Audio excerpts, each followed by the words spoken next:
Après avoir vu Jésus nourrir les multitudes avec 7 pains et quelques poissons, les disciples traversèrent le lac. Ils étaient contrariés parce qu'ils avaient oublié de prendre du pain avec eux. Pourquoi se mettaient-ils en peine? N'avaient-ils pas vu nourrir plus de 4000 personnes avec ces 7 pains, et n'étaient-ils pas restés 7 corbeilles pleines? N'étaient-ils pas capables de pourvoir à la nourriture d'une douzaine de personnes? Le souci et la foi sont incompatibles. Jésus, l'ayant connu, dit « Pourquoi raisonnez-vous en vous-même, gens de peu de foi, sur ce que vous n'avez pas pris de pain? Êtes-vous encore sans intelligence? Ne vous rappelez-vous pas les 5 pains des 5000 hommes et combien de paniers vous avez emportés? Et les 7 pains des 4000 hommes et combien de corbeilles vous avez emportés? » Matthieu 16, 8, 9. Aussitôt Jésus étendit la main, la saisit, lui dit « Homme de peu de foi, pourquoi as-tu douté ?» Matthieu 14, 31. Comme cette terrible trilogie, la crainte, le doute, le souci, chasse le maître lorsque la santé défaille, que l'argent fait défaut, que les fardeaux deviennent trop lourds, que les tempêtes de l'épreuve et de l'adversité fondent sur nous. Sa présence s'éloigne. Nous doutons de sa parole. Nous oublions son œuvre.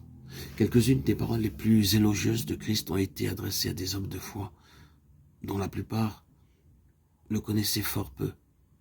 Le centurion demanda à Christ de guérir son serviteur. Christ promit d'aller chez lui.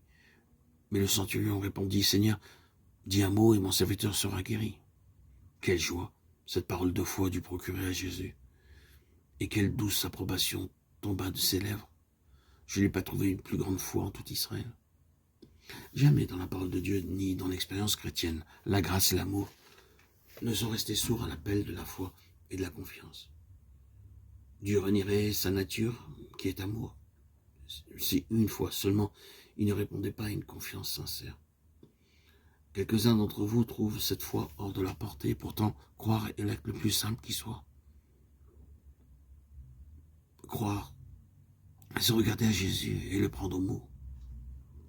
Pourquoi est-il si difficile de croire? Parce qu'au lieu de regarder à Christ, nous avons les yeux fixés sur les difficultés. Plus nous les regardons, plus elles grandissent tellement qu'elles forment écran entre Christ et nous. La foi en elle-même n'a aucune puissance pour nous garder ou nous sauver. Mais elle nous unit à Christ qui, lui, est tout-puissant. Comme je me promenais sur une route forestière en Suisse, un arbre attira mon attention. Sur une pente escarpée croissait un grand sapin. De loin, on l'aurait cru en équilibre sur un rocher. Mais comment aurait-il pu se maintenir dans cette position? Le secret ne fut pas difficile à découvrir. Le tronc de l'arbre, il est vrai, reposait sur la pierre, mais les racines entouraient le rocher pour aller s'agripper au sol, et si on enfonçait, l'énorme masse de pierre était prisonnière et incapable de faire des ravages. Quelle leçon pour moi! Les épreuves, les calamités, les souffrances, les doutes, les déceptions nous accablent. Comment rester calme, patient, victorieux? N'allons-nous pas être écrasés? Non, car la foi qui plonge ses racines dans le sol fertile des grands faits divins emprisonne tous ses ennemis et les rend inoffensifs. Quels sont ces faits?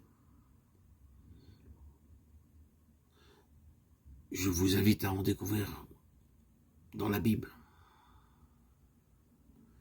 Un des plus grands faits divins dans lesquels notre foi puisse s'enraciner. Parfois, il nous semble que Dieu nous a oubliés, que son châtiment est trop sévère, qu'il ne veut plus ni nous voir ni nous entendre. Il peut même sembler qu'il est absolument indifférent au fardeau que nous portons ou à la douleur que nous endurons.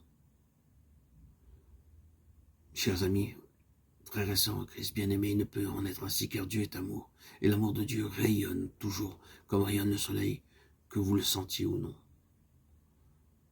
La foi est basée sur la fidélité de Dieu, et la grâce de Dieu est suffisante. Il m'a dit, ma grâce te suffit car ma puissance s'accomplit dans la faiblesse. Celui qui vous a appelé fidèle, et c'est lui qui le fera. 1 Thessaloniciens 5, 24. Si nous sommes infidèles, il demeure fidèle car il ne peut se renier lui-même. De Timothée 2, 13.